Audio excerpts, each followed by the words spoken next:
Speaker, April marks 50 years since the launch of our longest sustained military operation, Operation Relentlessness, the beginning of our continuous at-sea deterrence. I'm sure all members from all sides of the House will want to join me in paying tribute to all the generations of Royal Navy submariners, their families who sacrificed so much, and all those involved in protecting our nation. Mr. Speaker, tomorrow marks 70 years since the founding of NATO. Let me assure the House that under this government, the United Kingdom will continue to play our leading role in NATO as it continues its mission of keeping nearly 1 billion people safe. Mr. Speaker, this morning I had meetings with ministerial colleagues and others. In addition to my duties in this House, I shall have further such meetings later today. Mr. Jim Cunningham. Thank you very much. Can I assure the Prime Minister I'm not going to raise Brexit? That will be raised later on. But I'm also going to raise another very important issue. Consultants and doctors in my constituency at the University Hospital have raised the issue regarding the NHS pension scheme tapered annual allowance for doctors and consultants. The consequences are doctors retiring early, turning down additional shifts, fear of paying high tax bills to the government's annual allowance taper, resulting in longer waiting times for patients, shortage of doctors and consultants. Will she raise this with the Chancellor as soon as possible and inform me regarding her answer? Prime Minister. I'm aware of the issue that he has raised, and in fact the Chancellor and the Treasury are already in discussion with the Department of Health and Social Care on this very issue. He will have noticed the Chancellor is on the bench and has heard the point that he has raised, and I'll make sure that what comes out of those discussions is that we can confirm that to the honourable gentleman. Sir David Amis. Loyalties being severely tested. Is my right honourable friend aware that as the country and the world ponders if Brexit means Brexit and if we are going to make a success of it, Southend-on-Sea has been welcoming ambassadors from all over the world to work in partnership and investment, looking at our pier and building a new marina. So will my right honourable friend consider bringing forward a meaningful vote, for which I believe there is a majority in the House, that Southend-on-Sea be declared a city? Prime Minister.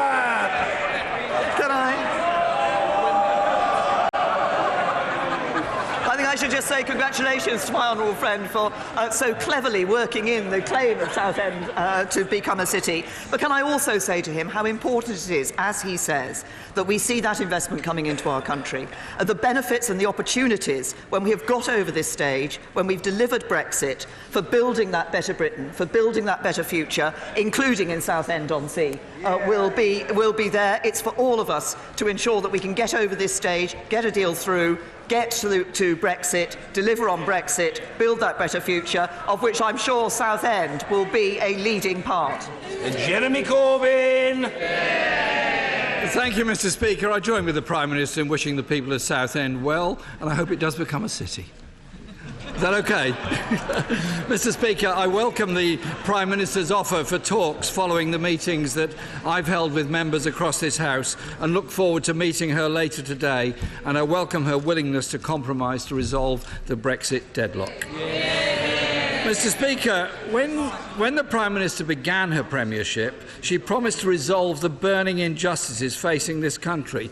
So can she explain why, by the government's own official figures, poverty has risen for all ages under her administration? Minister. No one in government wants to see poverty rising, and we take this very seriously indeed. But as I've said previously to the right honourable gentleman, the only sustainable way to tackle poverty is with a strong economy and a welfare system that helps people into work. And that's why it's important that we have the lowest unemployment since the 1970s, that we have the number of homes where no one works is at a record low. But we also need to make sure that work pays.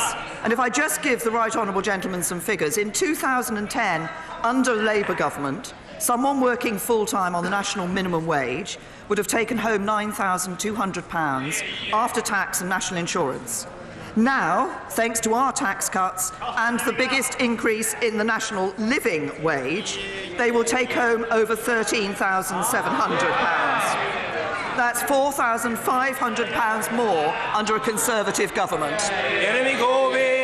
Mr. Speaker, official figures show that since 2010, child poverty has increased by 500,000, working age poverty by 200,000 and pensioner poverty by 400,000. And while she's right to mention the national minimum wage, something her party strongly opposed the introduction of, I think we should just be aware of what the national minimum wage actually means. It's £8.21. For over 25s, it's £8.21. For 21 to 24-year-olds, it's only £7.70. And for apprentices, it's just £3.90 an hour. These are poverty wages. Mr. Speaker, there are now 8 million people in this country in work and in poverty. Many on middle incomes are struggling to make ends meet. Universal credit is failing. Will the Prime Minister, at the least today, halt the rollout of universal credit and agree to a thorough review of it? Prime Minister! As the Right Honourable Gentleman knows, as we've been rolling out universal credit, we have been making changes to it. We changed one of the early measures that we took when I became Prime Minister was to change the taper rate. We have since abolished the 7-day waiting. We have ensured that we've taken action to make it easier for those who are transferring onto universal credit in relation to their housing benefit. But crucially, can I say to the Right Honourable Gentleman, there is only one way to ensure that we see a sustainably deal with the issue of poverty. That is to ensure... Well, no. Oh, I'll come on to that, as the Honourable Gentleman has shouted that. That is to ensure that we have a strong economy that delivers jobs and better jobs for people, and that they can keep more of the money that they earn. And what do we know would happen? Well, from behind him, from a sedentary position, one of his honourable friends says the answer is a Labour government. A Labour government that would spend £1,000 billion more than this has been proposed. A Labour government that would put up taxes. A Labour government. A Labour Party that has opposed tax cut after tax cut. That's how you help working people. Tax cuts keep people in work, better jobs, high employment. That's under the Conservatives. Jeremy Corbyn! Speaker, for a government that rolled out austerity and has caused such poverty across the country, she really ought to think for a moment about what she's just said. The last Labour government halved child poverty. The last Labour government brought in children's centres, brought in Sure Start. The last Labour government reduced poverty across the whole country. She seems to be ignoring the true impact of universal credit. The Trussell Trust says that in areas where universal credit has been rolled out, food bank use has increased by over 50%. This week we also learned that another 400,000 pensioners are in poverty compared to 2010. So why is the Prime Minister pressing ahead with cuts to pension credit for couples where one is of pension age and the other is not? Prime Minister! I say to the Right Honourable Gentleman, it is under a Conservative government that we've seen the triple lock on pensions that has provided increases, good increases for pensioners year after year. It is under this Conservative government that we have seen the introduction of the new pension arrangements for individuals who are pensioners. And let's just remember what we saw under a Labour government. It's not under a Conservative government that we saw a 75p rise in pensions. It was under Labour. Jeremy Corbyn! Last Labour government lifted 2 million pensioners out of poverty. This government's put 400,000 more into poverty. And Age UK, who I think know a thing or two about this, says that this proposal by the government is a substantial stealth cut. This year, 15,000 pensioner households could be up to 7,000 per year worse off as a result of this stealth cut. And I'm pleased the Prime Minister mentioned the triple lock, because at the last general election, the government alarmed older people by pledging to scrap the triple lock and the means-tested winter fuel allowance. Can the Prime Minister give an unequivocal commitment this is no longer government policy and it won't be in the next Tory manifesto? Prime Minister! can I say to the right honourable gentleman, we have given our commitments to pensioners. We are clear. We are keeping those commitments to pensioners. What we've seen under Conservatives in government is the basic state pension rise by over £1,450 a year. That is in direct contrast to what a Labour government did for our pensioners. We want people to be able to live in dignity in their old age, and that's what this Conservative government is delivering. Jeremy Corbyn. Mr. Speaker, I'm sure the whole generation of waspy women will be pretty alarmed at the lack of action by this government and the lack of justice for them. Additionally, Mr. Speaker, over 1 million over 75s currently receive a free TV licence, a scheme established by the last Labour government. This government transferred the scheme to the BBC without guaranteeing its funding. Will the government take responsibility and guarantee free TV licences for the over 75s? We've been clear what we expect the BBC to do, and frankly, I think the BBC is in a position to be able to do that with the income that they receive. Jeremy Corbyn. Speaker, the last Labour government guaranteed free TV licences for the over 75s. This government appears to be outsourcing that policy to the BBC. I think it should be an item of public policy, not sent to somebody else to administer on behalf of the government. Mr. Speaker, the last Labour government lifted 2 million pensioners out of poverty. 2 million children were lifted out of absolute poverty, and homelessness was cut in half. Contrast that with this government, which has put 500,000 more children into poverty, 400,000 more pensioners into poverty, and doubled homelessness. This, by this government, is a political choice.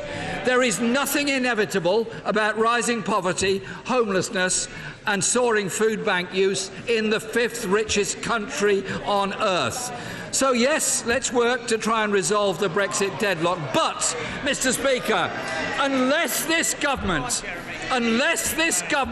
tackles insecure work, low pay, rising pensioner poverty, her government will be marked down for what it is, a failure in the eyes of the people of this country. Prime Minister. First of all, say to the right honourable gentleman, he quoted the last Labour government. I didn't realise he was such a fan of the last Labour government. He seemed to spend his entire time voting against it when he had a Labour government.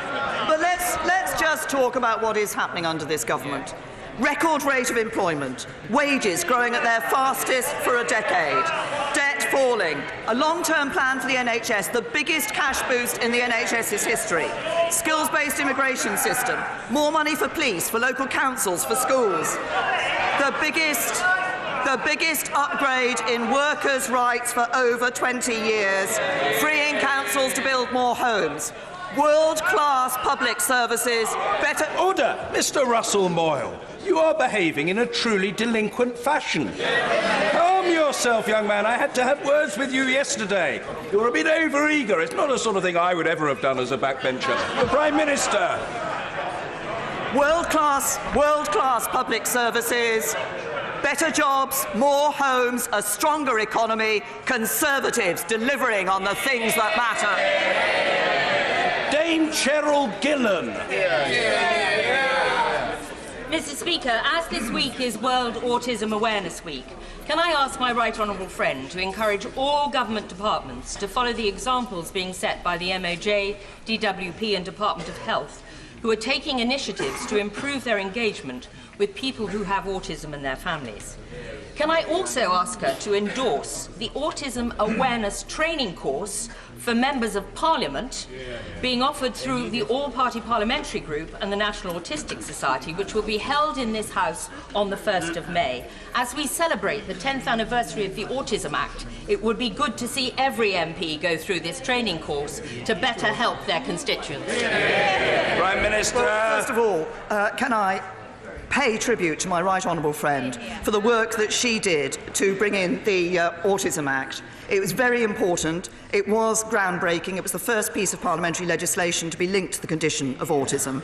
And I'd also like to thank my right honourable friend and the members of the APPG for their work on this important issue, including highlighting Awareness Week, but also for ensuring that autism training is available for members of Parliament. And I hope, as she says, that members across this House do take that up. We are reviewing our autism strategy to ensure it remains fit for purpose, because we want to know what's working and where we need to push harder to transform our approach. So we will be continuing to look at this issue. My right honourable friend rightly highlighted it in the work that she did on the Autism Act, and I welcome and congratulate her on the work that she continues to do on this issue. Mr. Ian Blackford.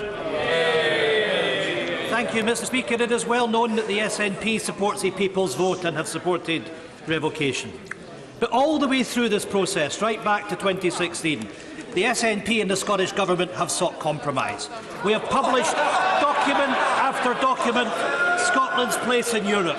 We know that Michel Barnier has read it. He said it's an interesting document. Why does the Prime Minister continue to ignore Scotland's voices? Why she has restricted herself to inviting the Leader of the Opposition? Why has she not invited the Scottish Government and the Welsh Government into formal talks? Why is it that Scotland's voices are being ignored by this Prime Minister and this Government? Prime Minister! Honourable gentleman, I'm actually meeting the First Minister of Scotland later today, and we'll be talking with her about the Union of Scotland. And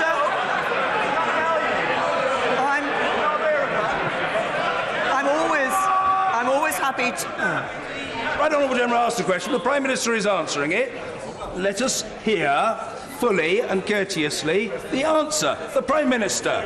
Thank you, Mr. Speaker. As I say, I'm meeting the First Minister of Scotland today. I'm meeting the First Minister of Wales later today. But the right honourable gentleman says, why had I offered to meet with the Leader of the Opposition? I'm happy to meet with members across this House to discuss the Brexit issue. But I think I'm right in saying that the Leader of the Opposition and I both want to ensure that we leave the European Union with a deal, whereas, of course, the right honourable gentleman, as he's just said, has a policy of revoking Article 50. That means not leaving the European Union at all. Mr. Ian Blackford. Mr. Speaker, what I did ask about was formal talks. I'm well aware that my friend and colleague is meeting with the Prime Minister this afternoon. But I will say this to the Prime Minister. Order. No, members are becoming very overexcited. Very overexcited. The right honourable gentleman has a right to be heard, and he will be heard. Mr. Ian Blackford. Thank you, Mr. Speaker, and let me make it clear that the voices of Scotland will not be shouted down by Conservatives in this House. The important factor here, Prime Minister, is you're having formal talks with the Leader of the Opposition. Scotland will not accept a Tory or a Labour Brexit. Scotland voted to remain in the European Union, and we simply will not be dragged out against our will. Will the Prime Minister now engage in formal talks with the Scottish Government, with the Scottish National Party and other opposition parties to make sure our voices are heard? And that desire to stay in the European Union, the best deal for all of us, is listened to and is respected.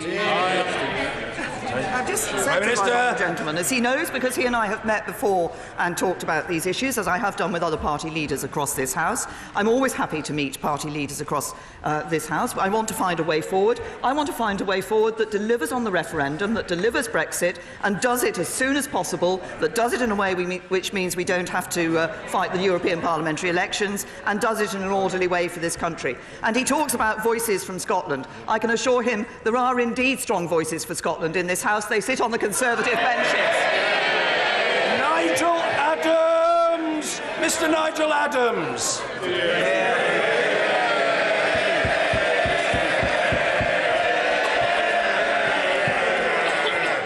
Thank you, Mr. Speaker. Can I urge my right honourable friend, the Prime Minister, can I urge her, on behalf of all the people of Selby, to put her weight behind the campaign for step-free access for Stelby Railway Station?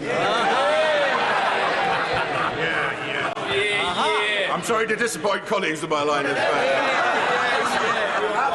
This is very important, Mr. Speaker, for the people of Southend. It is totally unacceptable that in this day and age, those that are unable to walk upstairs, people with disabilities, are denied access to public transport. And the people of Selby demand action. First of all, can I thank my honourable friend?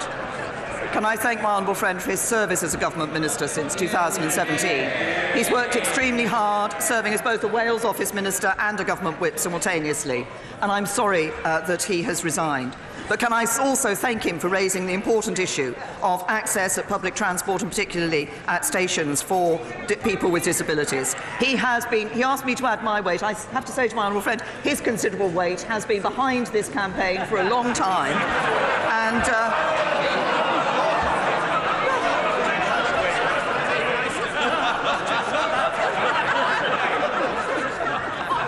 as a campaigner, he has been promoting this. Order, the Prime Minister referring to the honourable gentleman's qualities as a campaigner. That's what she was saying. She wasn't looking at him when she said it. She was saying it on the basis of her knowledge of the honourable gentleman. The Prime Minister. As I say, Mr. Speaker, I know that my honourable friend has been campaigning on this issue and campaigning hard on it for some time. And can I just say to him that I understand that the Department for Transport will be announcing the stations that are going to benefit from this funding tomorrow. So if he could just have a little patience and wait for that announcement. Owen Smith. Mr. Speaker, when the Prime Minister sits down later this afternoon with my right honourable friends, the Leader of the Opposition and the Shadow Brexit Secretary, she will hear no doubt that Labour's policy on Brexit is to secure membership of a customs union, the single market, and crucially, to get a people's vote on any deal. If she accepts that compromise, she can pass her deal and leave office. Will she do so? Prime Minister. Can I say to the honourable gentleman that the purpose of meeting with the Leader of the Opposition today is indeed to look at those areas that we agree on. I think there are actually a number of areas that we agree on in relation to Brexit. I think we both want to deliver leaving the EU with a deal. I think we both want to protect jobs. I think we both want to ensure that we end free movement. I think we both recognise the importance of the withdrawal agreement. What we want to do now is to find a way forward that can command the support of this House and deliver on Brexit, deliver on the result of the referendum, and ensure that people can continue to have trust in their politicians at doing what they ask us to do. Suella Braverman. Mr. Speaker, Robert Small and David West were two young men from the Fareham area with their whole lives ahead of them. While suffering with mental health problems and under the care of Southern Health, they tragically took their own lives.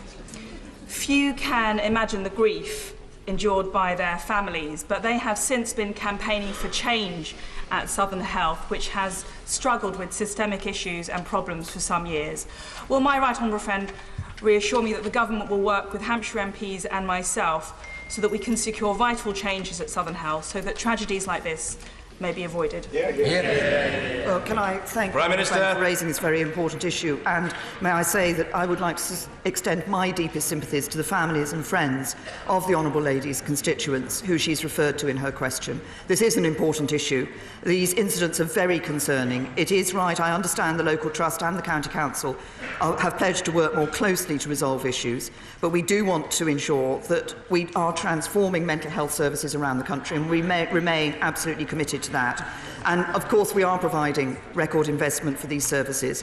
We have an ambitious plan in relation to increasing the workforce and ensuring that we're dealing with these issues. But I can reassure my honourable friend that action will be taken to ensure that we can prevent incidents of this sort from happening in the future. These were terrible incidents, and our sympathies are with the family and friends of the victims. Afzal Khan. Thank you, Mr. Speaker. This afternoon, there is a reception in Parliament to honour the 51 Muslims killed in Christchurch. In the wake of this horrific terror attack, mosques were targeted in Birmingham and Newcastle. There is a global rise in Islamophobia, including in the ranks of the Tory party. In an article for the Times this week, their chairman could not even utter the word Islamophobia. How can they deal with a problem they can't even name?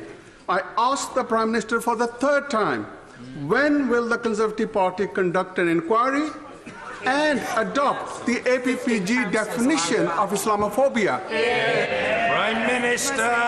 Gentlemen, as I believe I have said to him before, when any allegations are made, allegations of Islamophobia, allegations of complaints are made about Conservatives, elected Conservatives, people in the Conservative Party that are made to the Conservative Party, we look at those very seriously, and action is taken in relation to the individuals. He referred to the attacks that have taken place against mosques. I absolutely condemn attacks that take place against mosques and against any place of worship. I'm pleased to say that my right honourable friend, the Home Secretary, has increased the funding that is available to support places of worship, to protect them from attacks that take place. This has no place in our society, and we should all be working to ensure that people can go to their place of worship and can feel that they are safe and secure in this country. Mr. David Jones. Thank you, Mr. Speaker. Does it remain the position of the Prime Minister that the Leader of the Opposition is not fit to govern? Prime Minister!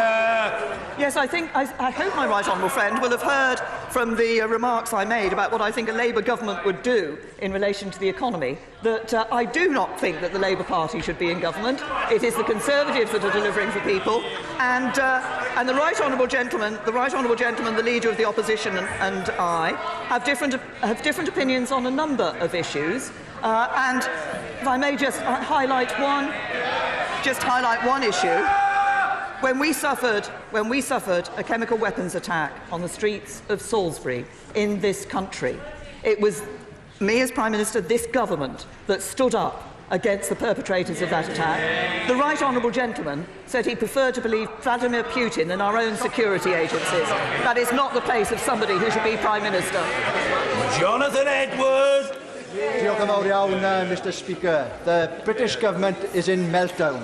Westminster is completely dysfunctional.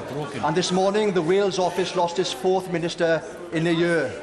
Who could possibly say that Westminster works for Wales? Minister. The honourable gentleman, if you look at the funding that's been made available to Wales from this Westminster government, but he talks about the government of Wales. There are indeed issues that I think we should be focusing on. I mean, let's just look at the National Health Service in Wales under a Labour government. Yes, they point in that direction. Absolutely, they point in that direction. That's what we see where Labour are in office. A National Health Service that, for example, hasn't met its A&E target for over a decade. Dr. Philip Lee. Polling that has just been published, over 58% of the British public have expressed a wish to have a final say on the Brexit process. Does the Prime Minister acknowledge that with the ongoing impasse here at Westminster around Brexit, and despite her best endeavours to pass her deal, and indeed the ongoing endeavours of this House to find a compromise, that the British public are right to increasingly think that they should have a final say before proceeding with Brexit? Prime Minister. Can I say to my honourable friend, and I know how passionately he's campaigned on this issue for some time now, he refers to the deal that the government's put forward having been rejected. Of course, the Leader of the Opposition's deal has been rejected by this House. A second referendum has been rejected by this House. What I believe we should be doing is delivering on the result of the first referendum that took place, and that's why I will be sitting down with the Leader of the Opposition later today. Mr. Speaker, my constituent Georgia Stokes has 2 children with autism who have been unable to get the support they need and are therefore not at school because of incorrect diagnosis.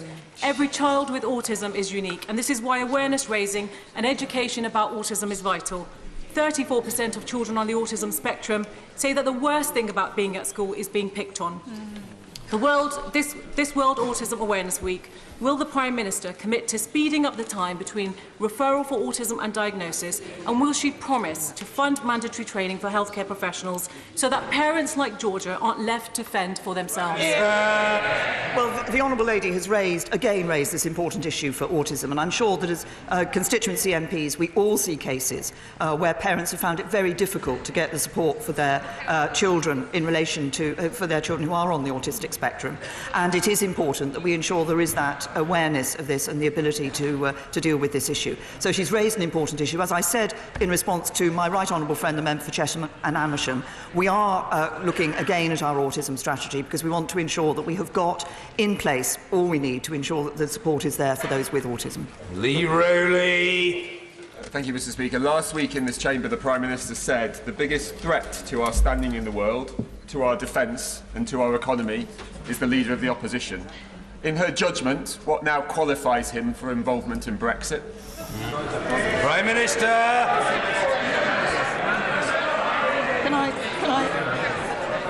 Can I just say to my honourable friend, every member of this House is involved in Brexit. I want to deliver Brexit. I want to deliver Brexit in an orderly way. I want to do it as soon as possible. I want to do it without us having to fight European parliamentary elections. To do that, we need to get an agreement through this House for the withdrawal agreement and a deal.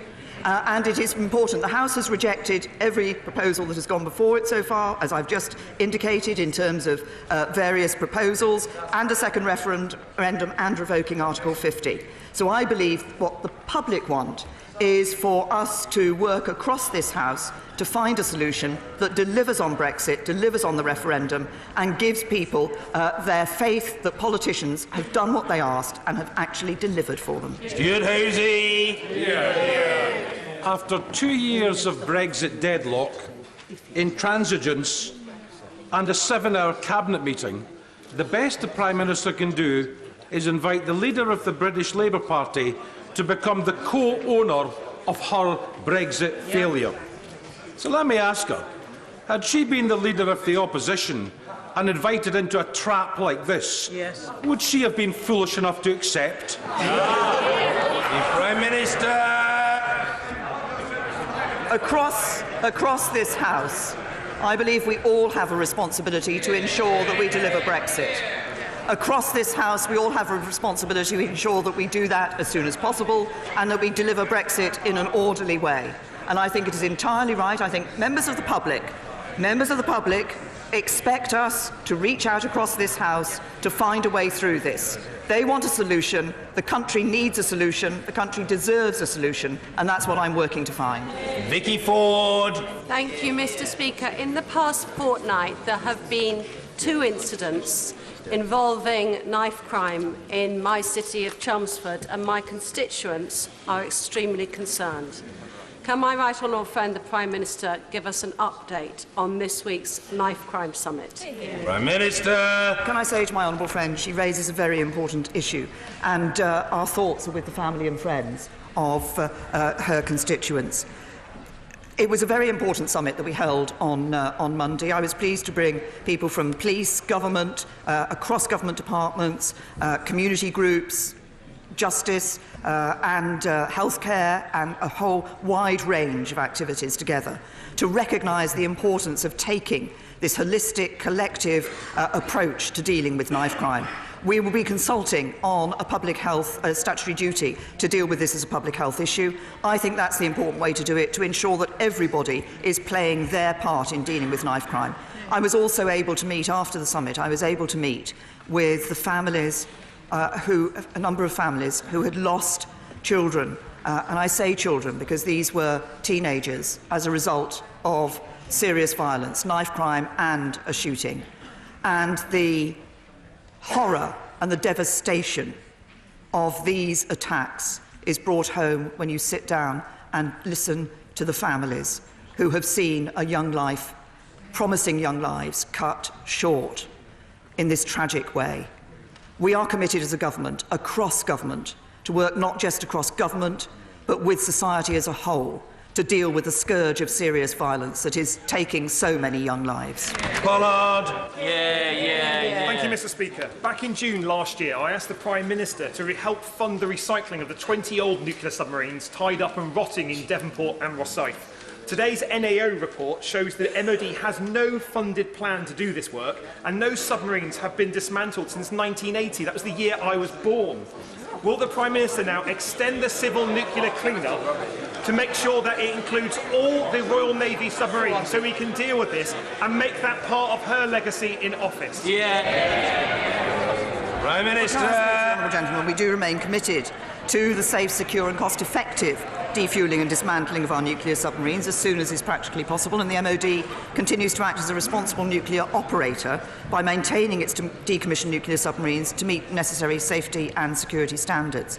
And I think its commitment is illustrated by the recent success in the initial dismantling of the submarine Swiftsure, which has been followed immediately by the initial dismantling of Resolution. So the MOD will continue to work with the Nuclear Decommissioning Authority to achieve steady state disposal of our laid-up submarines as soon as possible.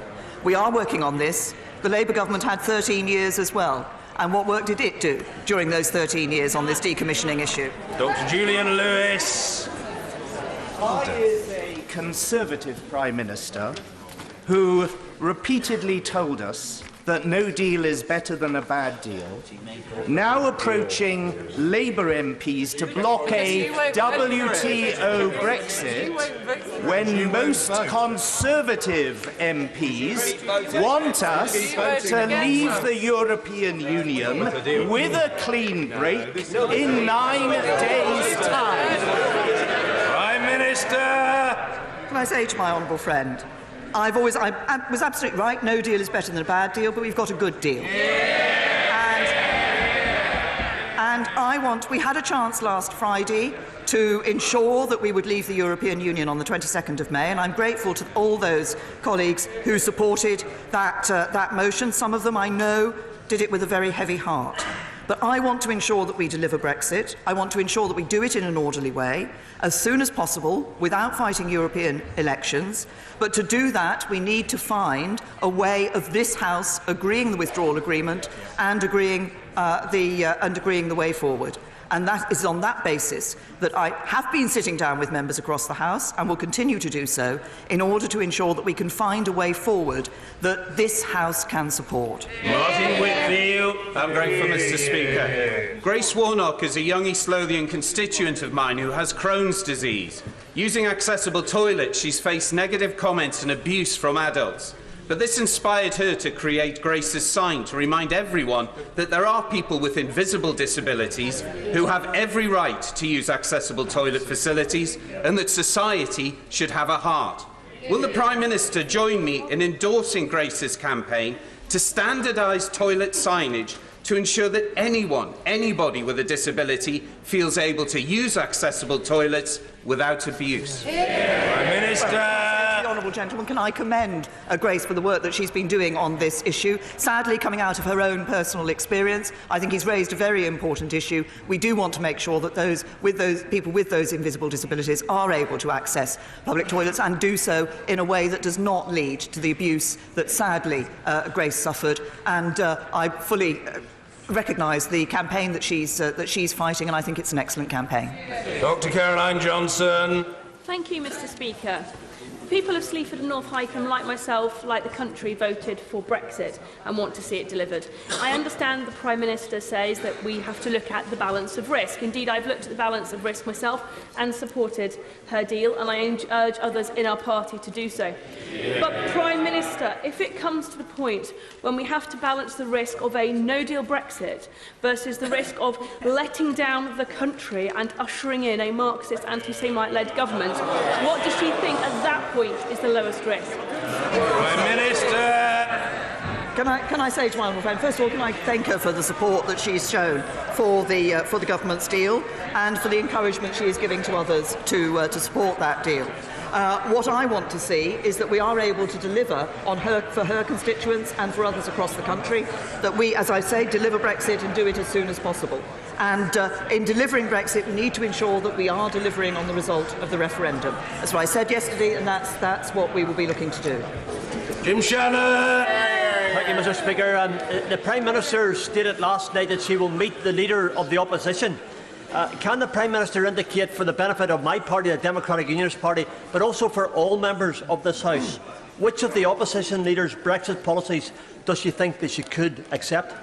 Well, can I say, first of all, I'm going to be in discussion with the Leader of the Opposition, but I think, as I indicated earlier, I think the Leader of the Opposition and I both want to deliver leaving the EU. I think we both want to deliver that with a deal. I think we both agree that the withdrawal agreement should be is a part of any deal. I think we both agree that we want to protect jobs, that we want to ensure that we have high standards of workers' rights in doing that. I think there are a number of areas on which we agree. The question is, can we come to an agreement that we can both support, that would command the support of this House? And that's what the talks will be about. Sir Henry Bellingham. Mr. Speaker, 70 years after the founding of NATO, will she find time today to look at the situation regarding Northern Ireland veterans, some of whom are being arrested and charged with murder nearly 50 years after the alleged events, and where there is no new evidence? What signals does this send to youngsters looking to join the armed forces? And will she try and make solving this part of her legacy? Prime Minister. Can I say to my honourable friend, I recognise the issue that he's raised, that obviously the concern has been shared by honourable members, our honourable and right honourable friends and others across the House. The current system for dealing with legacy in Northern Ireland, of Northern Ireland's past, is not working well for anyone. As I've said previously in this chamber, around 3,500 people were killed in the Troubles, and the vast majority were murdered by terrorists. And many of these cases require further investigation, including the deaths of hundreds of members of the security forces. So the system to investigate the past does need to change to provide better outcomes for victims and survivors of the Troubles, and to ensure that our armed forces and police officers are not unfairly treated. The Ministry of Defence are looking at what more can be done to ensure service personnel aren't unfairly pursued through the courts in relation to service overseas, including considering legislation, and we continue to look at how best to move forward in relation to these issues of the legacy in Northern Ireland. Stephen Doughty. Speaker, South Wales Police are doing a brilliant job in spite of pressures in Cardiff South and Penarth, dealing with knife crime, drugs, domestic violence and so much more. But they don't get capital city funding like other capitals, which makes the pressure worse. Will the Prime Minister look at this urgently again, and would she agree with me that we'd be better off spending billions on our police instead of Brexit? Minister. I say to the honourable gentleman, I understand that South Wales Police have been given extra funding in relation to dealing with knife crime. I think this is important that we deal with this issue. He's raised. I think it's also important that we actually raise Brexit, that we do deliver on the result of the referendum, and that we do what is necessary to ensure that we're prepared for leaving the European Union, which is exactly what the government is doing. But we are putting a focus on the issue of serious violence, and as witnessed by the Knife Crime Summit that we held earlier this week. Sir Christopher Cho. Mr. Speaker, in agreeing with the 14 members of the Cabinet who are happy for the United Kingdom to leave the European Union next week, can I ask my right honourable friend if she will set out her vision for the benefits that will come to the United Kingdom of no deal? Prime Minister. I say to my right honourable friend, first of all, that he should not believe everything that he reads in the newspapers. The Cabinet came to a collective decision yesterday. And secondly, I've always been clear that I think the opportunities for the United Kingdom outside the European Union are bright. I believe we can build that Great Britain, that Greater Britain, that brighter future for everybody. I believe we will do that better by leaving with a good deal. I believe we have a good deal, and that's why I have been working to ensure that we can leave, do so as soon as possible, do so in an orderly way, and build that brighter future. Nasha. Thank you. Mr. Speaker, despite the repeated efforts of my honourable friend from Manchester Gorton and others calling upon the Prime Minister to adopt the All-Party Parliamentary Group on British Muslims' definition of Islamophobia, the Prime Minister refuses. Despite repeated calls for an independent inquiry into institutional racism, Islamophobia in the Tory party by the former Chair Baron Swazi, the Muslim Council of Britain and their own Conservative Muslim Forum, the Prime Minister again refuses. Mr. Speaker, the London Mayor, Sadiq Khan, just a few days ago said, "I have never received an explanation, let alone an apology for the openly Islamophobic campaign the party ran against me in London 2016. and that the attacks on me still continue. Can I ask the Prime Minister, directly today, will she now show some leadership, at the very minimum, apologise to London Mayor Sadiq Khan for the Islamophobic campaign led by her party? I say to the honourable ladies, I said in response to her honourable friend earlier, any allegations that are made in relation to the Conservative Party are investigated carefully by the Conservative Party, and action is taken. And it is this government that has actually been doing more to ensure that the police can deal with issues around hate crime, that has required. When I was Home Secretary, I required the police to actually ensure that they were recording properly incidents of hate crime that took place, so that we could better identify Islamophobia that was taking place. And I'm pleased to say that my right honourable friends, the Community Secretary and the Home Secretary, recently chaired a roundtable on anti-Muslim hate crime. This is being taken seriously by the Conservative Party and by the government. Nicky Morgan. Thank you very much indeed, Mr. Speaker. I think it's worth everyone in this place remembering that for people outside there is far, far more to life than Brexit, as illustrated by many of the questions today. Now, in Loughborough, we're very proud of Loughborough University being the best university in the world for sports-related subjects. But one of the group of athletes that have been much undersung in recent weeks is our Team GB athletes who took part in the Special Olympics in Abu Dhabi. 127 athletes returned with 169 medals, over 60 gold. Will the Prime Minister congratulate them, and does she think it might be time for the GB to host the next Special Olympics? Well, I look very carefully at the suggestion that my right honourable friend has made in relation to the Special Olympics, but I'm very happy to join her, and I'm sure everybody across this whole House will, in congratulating our GB team on the significant haul of medals that they brought back from those Special Olympics. And can I also say how much we value the Loughborough University and the work it does on sports-related matters. Erin Smith. Thank you, Mr. Speaker. Head teachers and governors in my constituency have cut school budgets to the bones. They're desperately concerned about the impact now on children. The Prime Minister's own advisers have been sent into schools, and as reported by Schools Week, their ideas are truly shocking. Reducing lunch portions for some of the most disadvantaged, holding back money for charities, even employing unqualified teachers. Does the Prime Minister agree with me that these suggestions belong in the days of the workhouse, not 21st century England? Prime Minister. The honourable lady knows that we are increasing the funding that is being made available to schools, 1.3 billion extra being made to schools, and I'm sure the honourable lady will want to welcome, as I do, that there are 22,500 more children in the Bristol Local Authority in good and outstanding schools since 2010. James Cleverly. Thank you, Mr. Speaker. And further to the question from my honourable friend, the member for Chelmsford, I thank the invitation that the Prime Minister extended to me for her knife crime summit on Monday. But would she agree with me that whilst numbers of police officers and powers of police officers are important, we also need to send a message to people who would never wear a T-shirt made in a sweatshop, look carefully at the air miles of the food that they buy, yet seem not to make the connection between the drug use that they have in their personal lives and the damage that's being done to young people in our streets. Will you send the message that it is not acceptable? Prime Minister. My honourable friend raises a very important point.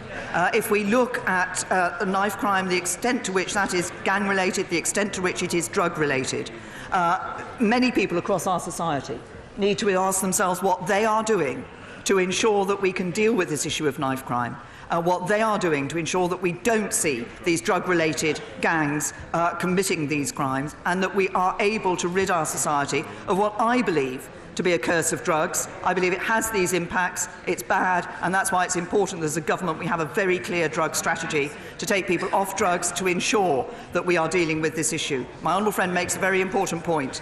It is not just a matter for government, it's not just a matter for police, it's for all of us across our society to deal with these issues. Kirsty Blackman. Thank you very much, Mr. Speaker.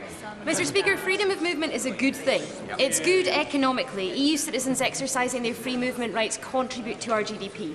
It's good socially. Our communities are more diverse and they're more successful as a result. And it's good for our young people who can go to Europe to study and to work. Mr. Speaker, can the Prime Minister be honest about the benefits of freedom of movement and ensure that we retain those benefits? Prime Minister. the Honourable Lady. What we want to ensure is that we have a migration system that enables us to welcome people into this country on the basis of the skills they will bring, the contribution they will make to this country, not on the country that they happen to come from. When people voted to leave the European Union in 2010, they sent a clear message that they wanted things to change. One of the things they wanted to change was to bring an end to free movement and to ensure that it is the UK government that is able to make decisions about who can come to this country. Evans. Thank you, Mr. Speaker. As the Prime Minister seeks to get a short extension upon the short extension, will she make it absolutely clear to the European Union that if they turn round and say no, it has to be a long extension and you have to fight the European Union elections, that she will say no, no, no? Prime Minister. I say to my right honourable friend, we had the opportunity on Friday to ensure that we cemented that extension to the 22nd of May and left on the 22nd of May. As I've said earlier, I'm grateful to all those who supported that motion. As I said, some did that with some difficulty, with a very heavy heart. But what I want to see now is us able to find a position where we can, across this House, support the withdrawal agreement and a deal which enables us to leave on the 22nd of May, which enables us not to have to hold those European parliamentary elections. But we can only do that if we come together and find a way forward that this House is willing to support. John Grogan. Given that the Prime Minister and I are both fans of Geoffrey Boycott, who was perhaps not best known for compromise in his prime, but like many of us has mellowed with the years, and in the spirit of the times, will the Prime Minister find time in her busy diary to look at the compromise proposals for the important subject of Yorkshire devolution as advanced by the Mayor of South Yorkshire? The Prime Minister! I say to the honourable gentleman that we are looking seriously at issues around Yorkshire devolution. I know this has caused some concern, and there have been different opinions as to how that should be taken forward. And he references Geoffrey Boycott. Can I say one of the things that I always admired about Geoffrey Boycott was that he ensured that he stayed at the crease, he kept going, and he got his century in the end. Mr. Kevin Olin-Ray. Thank you, Mr. Speaker. And further to the last question, once the Prime Minister has dealt with the rather tricky issue that is Brexit, which I'm sure she will she move on to the much more difficult problem, which is devolution in Yorkshire?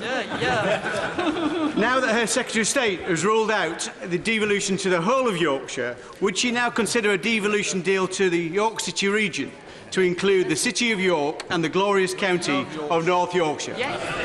Prime Minister. Honourable friend, we recognise that there is, as I've just said, an enthusiasm, there's a dedication in Yorkshire to the concept of devolution and to the ability and the potential that devolution has to release and harness local people's sense of identity with Yorkshire and to be of ongoing benefit to people of Yorkshire. We do need to find the right proposals that will suit the area, and my right honourable friend, the Community Secretary, I believe, has now met the Yorkshire leaders. Discussions are continuing with them about a different localist approach to devolution in Yorkshire from the one that did not meet our criteria, namely the One Yorkshire proposal. Sir Vincent Cable. Mr. Speaker, reports from the Cabinet yesterday suggest that there were two proposals put forward for cross-party cooperation to solve the Brexit crisis. One of them was to work with the Leader of the Opposition to deliver a Labour Brexit, and the other was to work with the 280 MPs across the House who will support her deal subject to a confirmatory referendum. Why does she trust the Leader of the Opposition more than the people? What I want to do is ensure that we find a resolution of this that the House can support, such that we can deliver Brexit and deliver it in a timely fashion. I believe it's important to do that as soon as possible, and to do it, I want to do it without us having to fight those European elections. I believe it is absolutely right. The public would expect us to be willing to work across this chamber to find a resolution to this issue. McLean. Thank you very much, Mr. Speaker. Conservative-led Redditch Borough Council have recently submitted submitted their bid for the future High Streets Fund. So will the Prime Minister add her support to this bid, because the people of Redditch deserve to have our town unlocked? And does she agree with me? It's only with Conservatives in our town hall that we can continue to unlock Redditch after years of Labour neglect. Well, can I commend Conservatives, Conservative-led Redditch Council for the work that they're doing to unlock the town and to unlock the High Street. My honourable friend tempts me to support one bid over others, but there will be other of our honourable and right honourable friends who also would wish me to support the bids from their towns. It's important we've made this money available, and I congratulate Redditch Council under the Conservatives for all that they're doing to ensure the vitality of their town. Mr. Nicholas Bowles. Thank you, Mr. Speaker. I find myself in the slightly curious position, sandwiched between the Liberal Democrats and the Welsh Nationalists. And if I may, I would like to reassure my constituents and honourable members that I remain a progressive Conservative, while sadly an independent in this House. Mr. Speaker, the Prime Minister's late conversion to compromise is welcome, but I'm sure that she will understand the scepticism of those of us who have been working on a cross-party compromise for many, many months. Can she reassure me that she will be entering these discussions with the Leader of the Opposition and other parties without the red lines that have bedevilled the Brexit negotiations so far? Can I say to the honourable gentleman, and I welcome the fact that he has indicated that he remains a progressive Conservative in his thinking on various issues. I approach these in a constructive spirit because I want to find a resolution of this issue. I want to ensure that we can do what people told us we should do, which is deliver Brexit, do it in an orderly way, and do it in a way that's good for this country. Thank you. Order! Dr. Sarah Wollaston. Thank you, Mr. Speaker. The Liaison Committee of all the Select Committee chairs is the only committee that can call the Prime Minister. She has said on several occasions this afternoon that she's willing to sit down with members across the House, but I regret to say that despite repeated requests, the Liaison Committee has been unable to secure a date for a hearing with the Prime Minister. Could I please seek your advice, sir? Hear, hear. The honourable lady can do and has done. I thank the honourable member, the chair of the Liaison Committee, for giving notice that she intended to raise this matter on a point of order with me. I appreciate that the Prime Minister's diary will have been even busier than usual recently, but I am sure that the Prime Minister recognises that her regular appearances before the Liaison Committee form an important part of her accountability to Parliament. The honourable lady asks how she can persuade the Prime Minister to confirm a date. I suggest that by raising the matter today, the honourable lady may have helped to achieve that objective. And if not immediately successful, I have no doubt that the honourable lady will, following perhaps my repeated advice to colleagues, persist, and if necessary, persist again until she accomplishes her objective.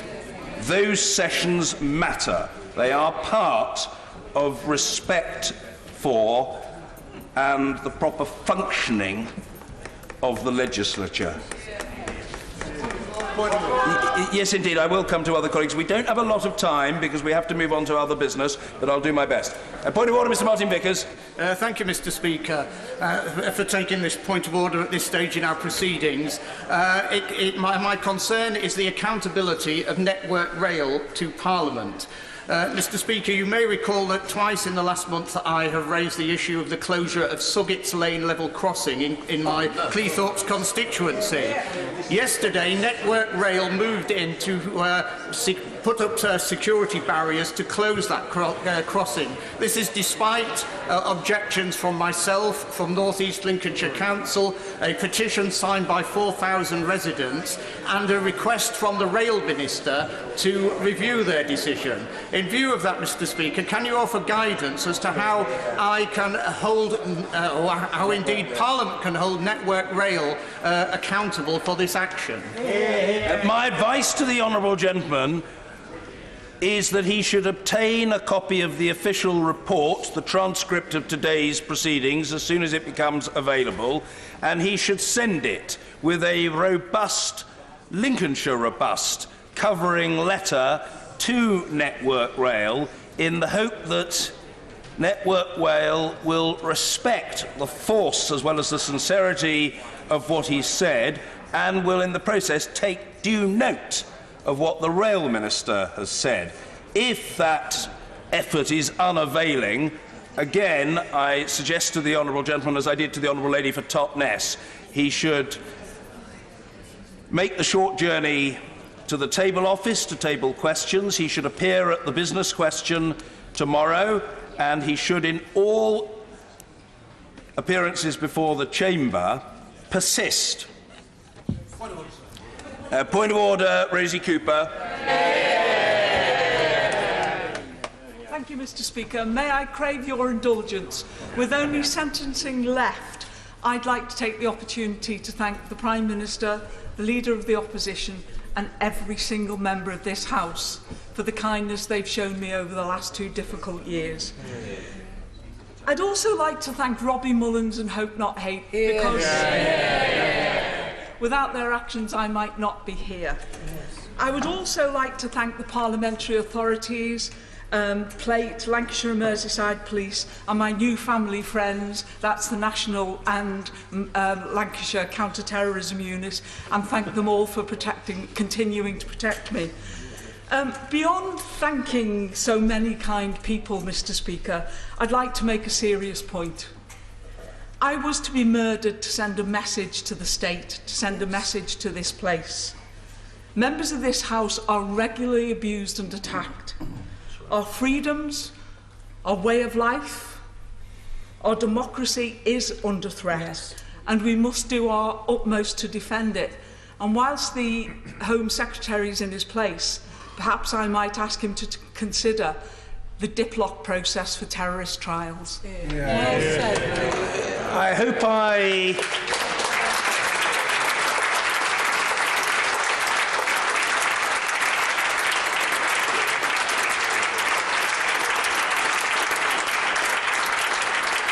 think the reaction, the spontaneous reaction on both sides of the chamber, joined in by the Leader of the House and other colleagues, speaks volumes. And I hope that I speak on behalf of the House in saying that we have the most enormous respect and admiration for the Honourable Lady. She has displayed courage and fortitude of which many people, and probably most of us, can only dream.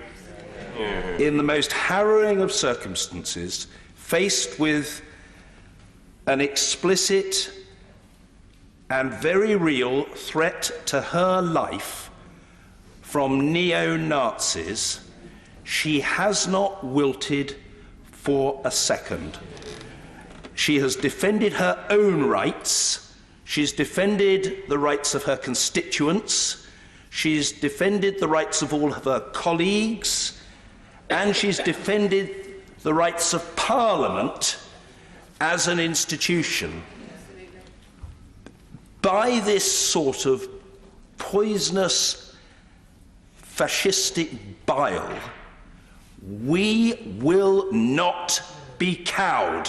And the sooner the purveyors of hate, of fascism, of Nazism, of a death cult realise that, the better. I salute the Honourable Lady, and I know others will do so too, led, I think, by the yes, of course I will come to the Honourable Gentleman, but led, I think, by the Leader of the House.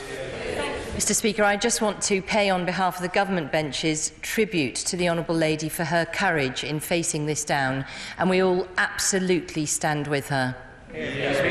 Warmly thank the leader for what she's said, which I think speaks for us all. But the Home Secretary is indicating a willingness to take part. Please, the Home Secretary. Mr Speaker, take this opportunity to thank the Honourable Lady for what she's just said. She has the support of this whole House and beyond, and we all absolutely stand with every word that she's just shared with the House. Thank you. The Leader of the Opposition. Point of order, Jeremy Corbyn. Mr Speaker, can I thank the Honourable Member for the brilliant statement she's made today, for the incredible fortitude with which she stood up against this appalling threat. And thank you, Mr Speaker, for your very clear declaration. We will not tolerate fascism and Nazism in our society. We will stand up for the pluralistic, multicultural, multi-ethnic Britain that we're all, I believe, very proud of. Thank you. Yes, of course. Point of order, Khalid Mahmood. Thank you, sir. I wonder if you could guide me as to how I can place on record the election of my honourable friend from Slough as the first BME member to be elected onto the NATO Assembly from this Parliament. I completely understand. But I do apologise to the honourable gentleman. I can't listen to two things at once. I should have been listening to the honourable gentleman. Would he care just to put the point again very briefly? I wonder if the Chair would guide me as so I can place on record the election of my honourable member from Slough as the first BME member on the NATO Assembly from this Parliament. In fact, although the honourable gentleman has achieved his objective with me only once, as the honourable gentleman for Ronta indicates from a senator who said, well, I'm trying to get the pronunciation right. I'll have lessons from the honourable gentleman later. As far as the House is concerned, the honourable gentleman has achieved his objective twice, and I join those congratulations. As the House will know, I've often referred approvingly to President Moon, the President of the NATO Parliamentary Assembly, to be able to record our admiration of the honourable gentleman for what is a first and is a privilege, and I thank him for giving me the chance to do so. Point of order, Mr Paul Sweeney. Thank you, Mr Speaker. Would you share my alarm and dismay about the footage that appeared on social media today depicting members of the Parachute Regiment firing weapons at an image of the Leader of the Opposition? This is an alarming situation because Parliament is actually supreme in their democracy, and the armed forces serve at the pleasure of Parliament as per the Bill of Rights. And as a former reservist as well, it flies in the face of all the values and standards that members of the British Army should uphold. And should this House not express its deep dismay and disgust at the conduct of those soldiers? It should, and I believe that the honourable gentleman is doing so on behalf of colleagues across the House. My understanding is that the matter is being investigated. I believe I'm right in saying that the Ministry of Defence has signalled that an investigation will take place, and that seems to me to be absolutely right. What the honourable gentleman has said is 100% correct, and frankly, I would be horrified if our service personnel were to behave in such a way in relation to any member of this House or the representative of any political point of view embodied in a democratic political party. It's simply an unconscionable way to behave. So I entirely endorse what the honourable gentleman has said. I've no wish to raise the temperature, but rather in the most solemn way to underscore the importance and utter validity of what he has just said. Point of order, Mr Bob Blackman. Thank you, Mr Speaker. I rise on a point of order to report the fact that the Hillsborough trial has concluded without the jury concluding the position, and I wonder if you've had any indication from the government yet as to their willingness or desire to bring a statement as to what happens now to honour the victims of the Hillsborough tragedy and make sure that those responsible are actually held to account. Well, I'm very grateful to the honourable gentleman because the matter is of intense interest across the House, not to mention in very large parts of the country. The short answer is no. I've received no indication of an intention by a minister to make a statement to this House on the matter. However, ministers on the Treasury bench and the Patronage Secretary will have heard, or will very soon hear, what the honourable gentleman has said, and I should be very surprised if the matter is as he has described, and I have no reason to doubt what he says.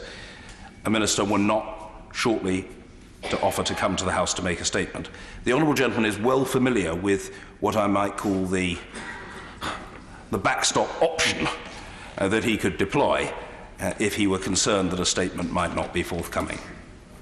And I'll leave it at that. Point of order, Mr. Stephen Doughty. Thank you, Mr. Speaker. On a point of order, I wondered if you'd had any notice of a statement to be made by the Secretary of State for Foreign and Commonwealth Affairs, given the absolutely appalling news this morning that the government of Brunei is attempting to introduce stone